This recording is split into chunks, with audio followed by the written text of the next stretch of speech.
আমার বয়স তখন মাত্র 16 বছর। তখন আমি 13 বছরের একটা মেয়েকে বিয়ে করি। যদিও বিয়েটা বাবা মার ইচ্ছেতে হয়েছিল, তবে ওই সময়টায় আমি নিজেই লুঙ্গি পরতে পারতাম না। রাতে ঘুমানোর সময় লুঙ্গি গিট্টু দিয়ে ঘুমাতে হতো, না হলে সকালে উঠে আর লুঙ্গি খুঁজে পেতাম না। তবে ওই সময়টাতেও আমার সেই ছোট্ট বউটাকে আমাকে শাড়ি পরিয়ে দিতে হতো। তবে খুব সুন্দর ছিল সেই দিনগুলি। মনের অজান্তেই তার জন্য মনের মধ্যে ভালোবাসা জন্ম হয়েছিল। প্রথম কেউ বলতে সেই ছিল আমার জীবনে। সে ছিল খুবই ছোট্ট, হাসতো খেলতো, ওর কাণ্ড কারখানা দেখে বাবা মা হাসতো, আমিও হাসতাম। সারাদিন হই হুল্লা করে যখন সে রাতে শুতে যেত, তখন সে কান্না করতে আর বলতো আমার মাথা ব্যথা করছে, পা ব্যথা করছে। তখন আমি তার মাথা টিপে দিতাম, পা টিপে দিতাম, আর মনে মনে ভাবতাম আমারই তো বউ, আমি ছাড়া কে তাকে সেবা করবে।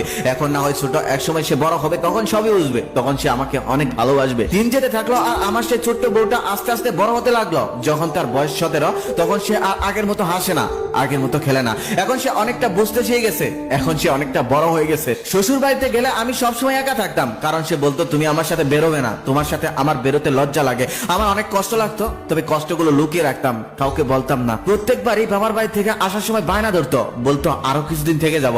আমি তারপর রেখেও আসতাম। বাড়িতে এসে ফোন করতাম, তবে ওর ফোন সবসময় ওয়েটিং থাকতো। মেসেজ করতাম, জীবনে কখনো রিপ্লাই পেতাম না।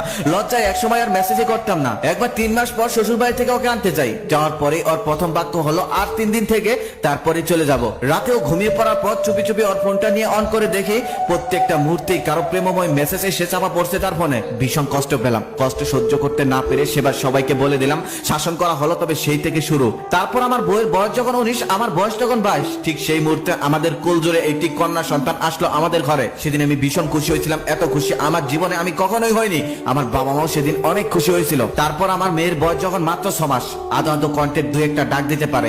যখন সে আদো আদো কণ্ঠে বাবা বলে ডাক দিত, তখন আমার কলিজা ঠান্ডা হয়ে যেত।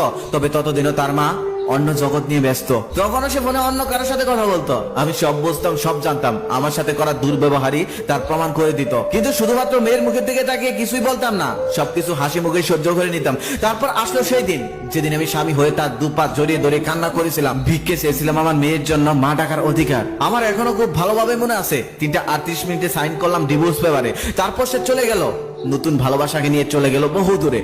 মা হারা হলো আমার মেয়েটা। আমার মেয়ের বয়স যখন 10 বছর, তখন আমি ওকে নিজ হাতে শাড়ি পরিয়ে দিতাম। ও ছোট থাকতে যখন কান্না করতো, তখন আমি ওকে কোলে তুলে দিতাম। কিন্তু মায়ের অভাব কি কোনো কিছুতে পূরণ হয়? ও যখন কান্না করতো, ওর সাথে সাথে আমিও কান্না করতাম। আমি আমার মাকে ডাকতে গেলেও আমার কান্না চলে আসতো।